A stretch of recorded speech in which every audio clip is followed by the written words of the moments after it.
Grand Rising. I go by the name of Hurricane Knight. And sometimes things must be disrupted and destroyed to finally realize the power and the beauty of what can come from the newness. That's why I'm here in this world, and that's what I'm here to share today. The reason most people hate their lives is because we're not living in alignment to God, the ultimate creator's instructions. So, in the beginning, God created the heavens and the earth. And when God created the heavens and the earth, soon after, God created man and made man in his likeness. So what does that tell us? That God is a creator, and God created us to create. Now, most of our lives, we're deterred away from our natural proclivity to create. And instead, we're told what to create. We're given instructions as to where we should go in our path in life with almost no choice. You must go to school. You must give up 8 hours of your day, then come home and do homework, and never, very rarely, have time to truly create that which was inbred into one's soul. Now, after 12 years of this programming, and even more years for most, for those who go to college, it sticks in our souls that in order to be a success in life and not a failure, is we must follow instructions to the T. That's how we get an A. If we don't do exactly what the professor says, exactly what the teacher says, we get an F.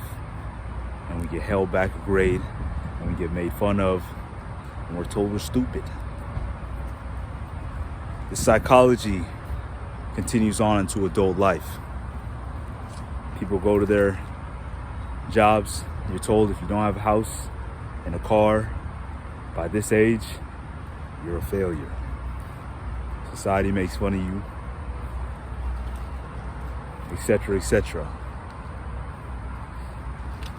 But in truth, had we have all been living in our God-given purpose from the day of our births, not a single soul would be poor. In the Garden of Eden, Adam was living in his divine purpose. I'm going to tell you how to define that divine purpose in a small moment. Adam was taking care of the Garden of Eden as God had told him to. He named the animals as God had told him to. He planted the trees as God has told him to. Now, I know y'all are wondering, how do you listen to God? How do you hear from God? How do you know what you're here to do, especially after years and years of programming getting bashed out of oneself? The key is to cleanse one's inner being. The key is to meditate, be in the stillness, the silence. This is where God speaks. This is where God tells us where we need to go. I woke up this rising. I didn't know what I was going to do today. So I sat there and I meditated, and it came into my soul that I needed to make this YouTube video. Now, most activities of the world extract energy when we execute them, such as going to a job we hate, such as anything that is not the purpose that God instilled within us will feel as if it is extracting our energy. And that is how most of the Matrix works. Extract others' energy so that somebody else, somewhere else, can be replenished of theirs. And that person up higher must extract their energy so that someone above them, somewhere else, can replenish theirs. But if you notice where I'm going with the cycle,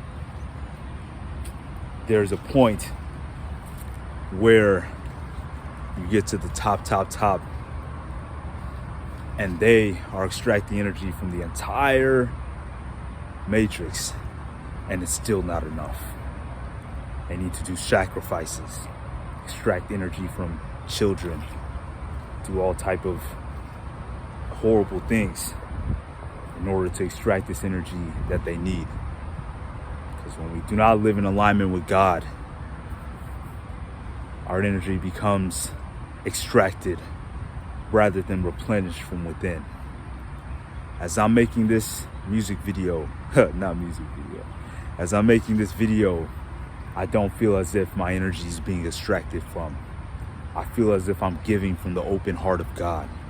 I feel as if I'm giving from a place that never loses capacity. I feel as if I'm giving from an infinite well of abundance. I don't feel like I'm being drained of energy. I don't feel tired, but rather I feel I'm being given life by spreading this message, by giving life, by spreading this message to others. And this realization I made today after I lost pretty much everything in the extractionary matrix, living my life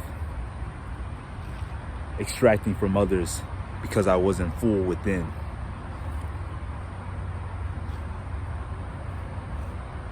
I needed to realize what I was here to do. I was extracting from myself by living not in alignment, by trying to use the mind to conjure up methods of survival rather than simply being and allowing the voice of God and the instructions of God to speak and live through me. This has been an incredible realization that has changed my life forever. So I'm passing it on to you, whoever is watching this video. If this video got to you, it was truly meant to get to you.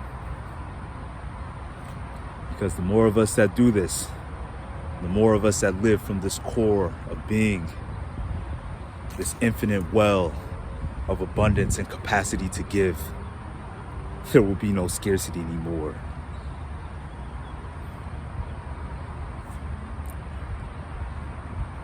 And the thing is, you don't have to rely on others to live in this way such that you may be rewarded with the life I just spoke of. All it is a decision to wake up every day and ask and simply be a vessel and listen in the silence. God, what is my mission today? What is my mission right now? In all moments. Yes, we might be pulled back every now and then into the extractionary matrix, but we'll know how to catch ourselves because we'll feel that energy dissipating from our bodies. It won't feel like it's coming from the loving heart of God, which is fully replenishing, which is just can keep giving forever. It'll feel as if we're losing something when we give. It'll feel as if we're taking a piece of ourselves when we give. And this is how you know the difference. And now that you're conscious of it and you're able to bring yourself back, which you can do in any moment, is true freedom. I feel more free now than I ever have in my entire life because of this realization. And I'm sure others will too. Back to the analogy of the Garden of Eden. Now, when we disobey God's instruction to create and be fruitful by doing the will of God rather than the will of our ego, rather than the will of man, we're punished. As you can see, the curses of the Garden of Eden after Adam and Eve disobeyed God were punishments such as for the man, he must toil, he must work all the days of his life just to survive. He now became ashamed of himself and wore clothes. Now, what do quote-unquote clothes symbolize? It symbolizes putting on that uniform that doesn't truly represent who you are. It's conforming just to get by, in the extractionary matrix. It's hiding one's true self from the world, hiding the blessing of one's true energy from the world, from fear of ridicule, from fear of not having enough. But I'm here to tell you, when we go back to the original instruction of God, there is no more fear. There's only gratitude. There's only fullness. There's only strength. I have chills as I'm giving this message. I'm very grateful to all of you who stayed to hear it.